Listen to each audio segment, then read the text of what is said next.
Hello मेरे प्यारे दोस्तों, आपका हार्दिक स्वागत हमारी यूट्यूब चैनल पर। आज हम लेके आए हैं 15 जनवरी 2025 के कुछ करंट अफेयर्स क्वेश्चंस, जो बड़े ही शानदार और बड़े ही महत्वपूर्ण क्वेश्चन है, आने वाले एग्जाम्स के अंदर आपसे पूछे जाएंगे। तो प्यारे दोस्तों, हमारी वीडियो को लाइक, सब्सक्राइब एंड शेयर करें और कंटिन्यू बनाए रखें। दोस्तों, अब हम बात करें क्वेश्चन नंबर 1 की। तो क्वेश्चन नंबर 1 है, हाल ही में महाकुंभ 2025 का आयोजन कहाँ प्रारंभ हुआ? तो इसका प्रारंभ प्रयागराज उत्तर प्रदेश के अंदर हुआ है। तो आंसर ए इसका करेक्ट आंसर हो जाएगा। और प्रयागराज उत्तर प्रदेश के अंदर 13 जनवरी 2025 से ये महाकुंभ प्रारंभ हुआ है और 26 फरवरी को इसका क्या हो जाएगा? समापन हो जाएगा। भारत के अंदर 4 स्थानों पर कुंभ का आयोजन होता है। 12 वर्ष के अंतराल पर 4 स्थानों पर कुंभ का आयोजन होता है। पहला है प्रयागराज, जिसे इलाहाबाद के नाम से भी जानते हैं। प्रयागराज में गंगा यमुना और सरस्वती का संगम है। इन तीनों नदियों के संगम पर इसका आयोजन होता है महाकुंभ का। दूसरे स्थान की हम चर्चा करें तो वो है हरिद्वार, उत्तराखंड में स्थित है। हरिद्वार में इसका आयोजन होता है गंगा नदी के तट पर। कौन सी नदी के तट पर? गंगा नदी के तट पे। तीसरे स्थान की हम बात करें तो वह है उज्जैन, एमपी के अंदर है। शिप्रा नदी के तट पर कुंभ का आयोजन होता है। और चौथा जो स्थान है वो है नासिक, महाराष्ट्र में स्थित है, गोदावरी नदी के तट पर। इन स्थानों पर कुंभ का आयोजन होता है। जो हाल ही में 2025 के अंदर महाकुंभ आयोजित हो रहा है वो प्रयागराज उत्तर प्रदेश के अंदर आयोजित हो रहा है। और ये जो प्रयागराज है, जिसे हम इलाहाबाद भी कहते हैं, गंगा यमुना सरस्वती के संगम पर स्थित है। इसका सॉल्यूशन देखें तो इस साल महाकुंभ का आयोजन 13 जनवरी से 26 फरवरी तक 45 दिनों के लिए प्रयागराज में हो रहा है। और इस साल महाकुंभ का आयोजन 144 सालों में दुर्लभ खगोलीय संयोग से हो रहा है। अब हम बात करें क्वेश्चन नंबर 2 की। तो हाल ही में कहां 13 जनवरी 2025 से 5वीं आसियान डिजिटल मंत्रियों की जो बैठक शुरू हुई है। तो 13 जनवरी 2025 से 5वीं आसियान डिजिटल मंत्रियों की बैठक प्रारंभ हुई है। कब से हुई है? 13 जनवरी 2025 से हुई है। किस स्थान पर? बैंकॉक। किसकी राजधानी है?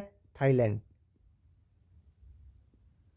बैंकॉक थाईलैंड में इसका आयोजन प्रारंभ हुआ है। आसियान जो समूह है, आसियान समूह के अंदर कितने देश हैं? 11 देश है। और 11वां देश कौन सा है? तिमोर लिस्ते। तिमोर लिस्ते है वो 11वां आसियान का सदस्य है। तो इसकी बैठक का प्रारंभ कहां हो रहा है?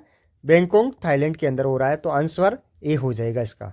अब इसका सॉल्यूशन देखें तो इस साल बैठक की थीम है सुरक्षित, अभिनव और समावेशी आसियान के डिजिटल भविष्य को साकार देना या आकार देना। बैठक में cross border privacy framework, digital identity verification और आर्टिफिशियल इंटेलिजेंस जैसे मुद्दों के ऊपर चर्चा की जाएगी। और बैठक में सभी जो 11 सदस्य हैं आसियान के, वो सारे के सारे तिमोर लिस्ते सहित आसियान में भाग लेंगे या इस बैठक के ऊपर चर्चा करेंगे।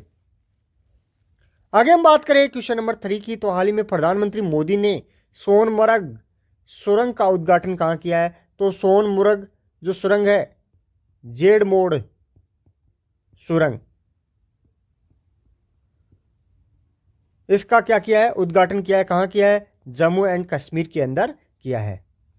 यह जो सुरंग है वो 6.5 किलोमीटर लंबी है और भारत की प्रथम जेड मोड़ सुरंग है।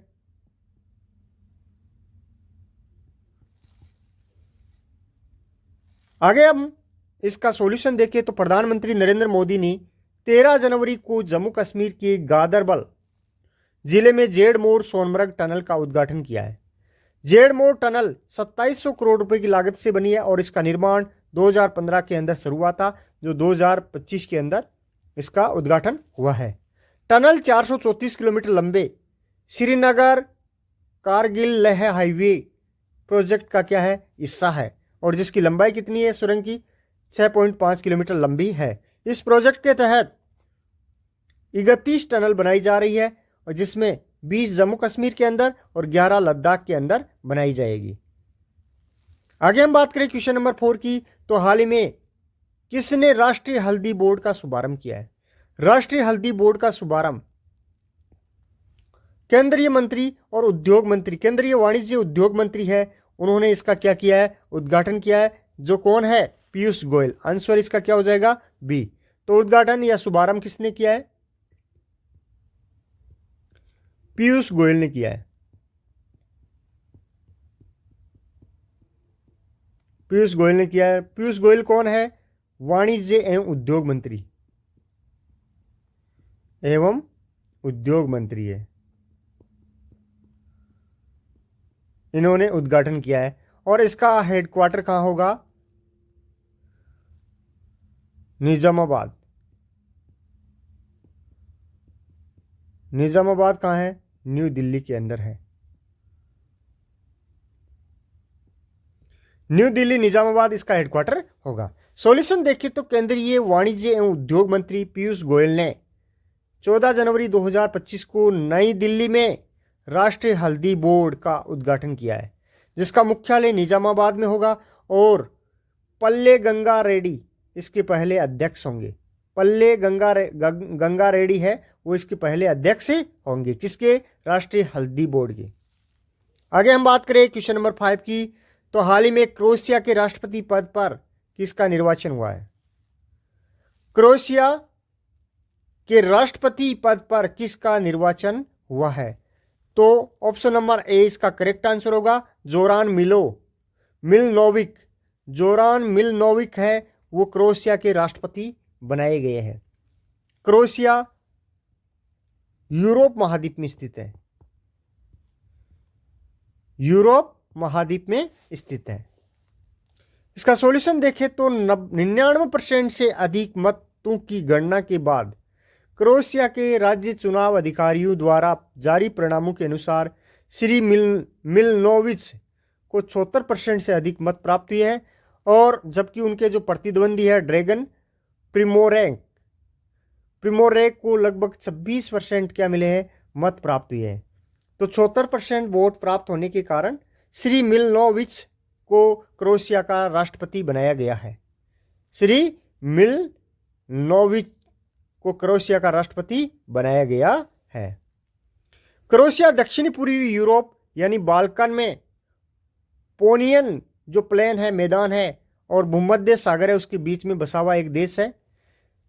क्रोएशिया देश का दक्षिणी और पश्चिमी किनारा एड्रियाटिक सागर से मिलता है, और देश की राजधानी और सबसे बड़ा जो शहर है वो जगरेब है। जगरेब क्रोएशिया की राजधानी और सबसे बड़ा शहर है। क्रोएशिया यूरोजोन में शामिल होने वाला 20वां देश है, और क्रोएशिया को 1 जनवरी 2023 से पासपोर्ट मुक्त शेंगेन क्षेत्र में शामिल किया गया है। शेंगेन क्षेत्र है, उसमें टोटल 26 राष्ट्र शामिल हैं, और जिसके बाद यूरोजोन में अपनी मुद्रा के रूप में या यूरो को अपनी मुद्रा के रूप में अपना लिया है। तो क्रोएशिया की जो वर्तमान मुद्रा है वो यूरो है, क्योंकि वो यूरोजोन में शामिल होने वाला 20वां देश है। तो इसका करेक्ट आंसर क्या हो जाएगा, ए हो जाएगा, जोरान मिलनोविक, जो क्रोएशिया के नवीनतम राष्ट्रपति है। आगे हम बात करें क्वेश्चन नंबर 6 की, तो हाल ही में भारत बिग डेटा और डेटा विज्ञान पर संयुक्त राष्ट्र विशेषज्ञों की जो समिति है उसमें शामिल हुआ है। तो इसकी समिति की स्थापना कब हुई थी? तो इसकी स्थापना 2014 के अंदर होती है, वर्ष 2014 के अंदर। तो इसका करेक्ट आंसर ए हो जाएगा। इसका सॉल्यूशन देखें तो भारत आधिकारिक सांख्यिकी के लिए बिग डेटा और डेटा विज्ञान पर संयुक्त राष्ट्र की विशेषज्ञों की जो समिति है उसमें शामिल हो गया है, जो वैश्विक सांख्यिकी समुदाय में देश की बढ़ते कदम को रेखांकित करता है। इसे वर्ष 2014 में आयोजित संयुक्त राष्ट्र सांख्यिकी आयोग की 45वीं जो सत्र है उसमें इसको बनाया गया था, और ऑस्ट्रेलिया इसका पहला अध्यक्ष था। किसका? UNCEBD का। UNCEBD में 31 सदस्य देश और 16 अंतर्राष्ट्रीय संगठन शामिल है और भारत भी इसके अंदर शामिल हो गया है। आगे हम बात करें क्वेश्चन नंबर 7 की, तो हाल ही में केंद्र सरकार ने गिद्धों पर दुष्प्रभाव के कारण किस पशु दर्द निवारक दवा पर प्रतिबंध लगा दिया है? तो केंद्र सरकार ने गिद्धों के ऊपर दुष्प्रभाव पड़ने के कारण जो पशु दर्द निवारक दवा है उस पर प्रतिबंध लगा दिया है। वो है निमोसलाइड।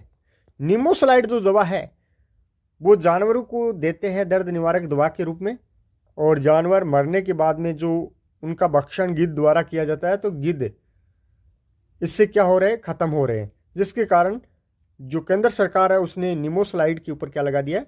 प्रतिबंध लगा दिया है। सॉल्यूशन देखें तो केंद्र सरकार ने पशुओं की दवा निमोसलाइड पर प्रतिबंध लगा दिया है। इस दवा को गिद्धों के लिए अत्यधिक विषैला माना गया है। निमोसलाइड भारतीय स्वास्थ्य मंत्रालय और केंद्रीय औषधि मानक नियंत्रण संगठन ने इसके ऊपर क्या लगाया है? प्रतिबंध लगाया है। डिक्लोफेनाक को लंबे समय से भारत में 90 के दशक में गिद्धों की 99% आबादी को खत्म होने का मुख्य कारण माना जा रहा है। यानी जो एक डिक्लोफेनाक जो दवा है पशुओं की, वो लगभग 1990 के दशक के अंदर या 90 के दशक के अंदर गिद्धों की जो 99% पॉपुलेशन है वो खत्म होने का मुख्य कारक माना गया था। अब वर्तमान के अंदर जो निमोसलाइड है उसको भी इस लिस्ट के अंदर शामिल किया है और इन दोनों दवाओं के ऊपर यानी डिक्लोफेनाक के ऊपर तो पहले ही लगा दिया गया था प्रतिबंध। अब 2025 के अंदर निमोसलाइड उसके ऊपर भी प्रतिबंध लगा दिया गया है। अब हम बात करें क्वेश्चन नंबर 8 की, तो 2025 में 77वीं सेना दिवस परेड का आयोजन कहां होगा? तो ये होगा पुणे महाराष्ट्र के अंदर। ऑप्शन नंबर सी इसका करेक्ट आंसर हो जाएगा। सॉल्यूशन देखें तो 2025 में भारतीय सेना की परेड दिल्ली छावनी के पारंपरिक स्थल से हटाकर पुणे में आयोजित किया जाएगी। पुणे के अंदर आयोजित की जाएगी। 2024 के अंदर लखनऊ के अंदर हुई थी और 2025 के अंदर पुणे के अंदर आयोजित की जाएगी। उससे पहले दिल्ली के अंदर हुआ करती थी भारतीय सेना की परेड। भारतीय सेना की स्थापना और 1949 में भारतीय सेना के नेतृत्व में जो परिवर्तन आया उसके उपलक्ष्य में 15 जनवरी को क्या मनाया जाता है? भारतीय सेना दिवस मनाया जाता है। क्योंकि 15 जनवरी 1949 को फील्ड मार्शल KM करियप्पा को भारतीय सेना का जनरल बनाया गया और जनरल फ्रांसिस जो बूचर अंग्रेज सेना अध्यक्ष थे उनको हटाकर भारतीय मार्शल KM करियप्पा को सेना अध्यक्ष बनाया गया उनकी याद के कारण। और जो ब्रिटिश कंट्रोल सेना के ऊपर था वो भारतीय कंट्रोल की याद के कारण या याद के उपलक्ष्य में 15 जनवरी को भारतीय सेना दिवस मनाया जाता है। भारतीय सेना दिवस 2025 की थीम है समर्थ भारत सक्षम सेना। स्मार्ट भारत सक्षम सेना 2025 की क्या है? भारतीय सेना दिवस की थीम है। आगे हम बात करें क्वेश्चन नंबर 9 की, तो हाल ही में India open super 750 badminton tournament कहां शुरू हुआ है? तो इसका प्रारंभ न्यू दिल्ली के अंदर इसका प्रारंभ हुआ है। सॉल्यूशन देखें तो इंडिया ओपन सुपर 70 या 750 बैडमिंटन टूर्नामेंट में भारत इस बार 20 खिलाड़ियों को क्या करेगा? दल में उतारेगा। पिछले सीजन में 14 खिलाड़ी इस टूर्नामेंट में हिस्सा लिए थे। लक्ष्य सेन और PV सिंधु भारतीय दल की अगुवाई करेंगे। इस टूर्नामेंट यह टूर्नामेंट 14 जनवरी से नई दिल्ली के इंदिरा गांधी स्टेडियम के केडी जाधव इंडोर हॉल के अंदर खेला जाएगा। तो India open super 750 badminton tournament कहाँ आयोजित हुआ या कहाँ आयोजित होने जा रहा है? नई दिल्ली के अंदर जो इंदिरा गांधी स्टेडियम है उसके केडी जाधव इंडोर स्टेडियम के अंदर ये खेला जाएगा। आगे हम बात करें क्वेश्चन नंबर 10 की, तो हाल ही में किसने मेगा उद्यमिता सम्मेलन का उद्घाटन किया? मेगा उद्यमिता सम्मेलन है, उसका उद्घाटन पंचायती राज मंत्री राजीव रंजन सिंह या उर्फ लल्लन सिंह के द्वारा किया गया। राजीव रंजन जो केंद्रीय मत्स्य पालन और पशुपालन एंड डेयरी और पंचायती राज्य मंत्री है या पंचायती राज मंत्री है, राजीव रंजन सिंह या उर्फ लल्लन सिंह, उन्होंने 13 जनवरी 2025 को महाराष्ट्र के पुणे के अंदर, पुणे महाराष्ट्र के अंदर इसका आयोजन किया गया या इसका उद्घाटन किया। कब? 13 जनवरी 2025 को। इस प्रकार दोस्तों हमने बात की 10 क्वेश्चंस की, बड़े ही शानदार और बड़े ही महत्वपूर्ण क्वेश्चन थे जो आने वाले एग्जाम्स के अंदर पूछे जाएंगे। प्यारे दोस्तों, अगर हमारा वीडियो आपको अच्छा लगे तो लाइक, शेयर, सब्सक्राइब। अब हम फिर मिलेंगे एक नई वीडियो के साथ, तब तक जय हिंद, जय भारत।